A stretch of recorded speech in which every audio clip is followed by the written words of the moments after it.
দেশের গুরুত্বপূর্ণ ২২টি মহাসড়কে ৩ চাকার যান চলাচল নিষিদ্ধ করে সরকার, কিন্তু সেই বিধিনিষেধ শুধু কাগজে কলমে রয়েছে বছরের পর বছর। পরিবর্তিত রাজনৈতিক প্রেক্ষাপটে সরকারের এই নিষেধাজ্ঞা কার্যকরে নেমেছে হাইওয়ে পুলিশ।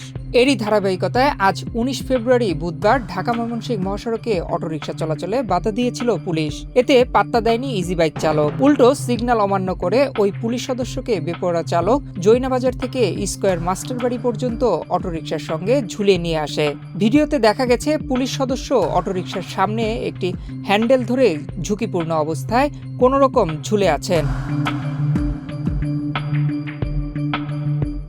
সাধারণ মানুষ অটো চালককে থামানোর চেষ্টা করলেও কাজ হয়নি। দ্রুতগতিতে চালক মহাসড়ক দিয়ে অটো চালিয়ে নিতে দেখা যায়। পরে স্কয়ার মাস্টারবাড়ি থেকে পুলিশ এবং সাধারণ জনতা অটো এবং অটো ড্রাইভারকে আটক করে। এ ঘটনায় পুরো এলাকা জুড়ে তোলপাড় সৃষ্টি হয়েছে। আহত পুলিশ সদস্যকে চিকিৎসা দেওয়া হচ্ছে বলেও জানা গেছে। স্থানীয় পুলিশ জানিয়েছে চালকের বিরুদ্ধে আইনগত ব্যবস্থা নেওয়া হবে। পাশাপাশি মহাসড়কে ৩ চাকার যান চলাচল বন্ধে নেওয়া হবে কঠোর ব্যবস্থা।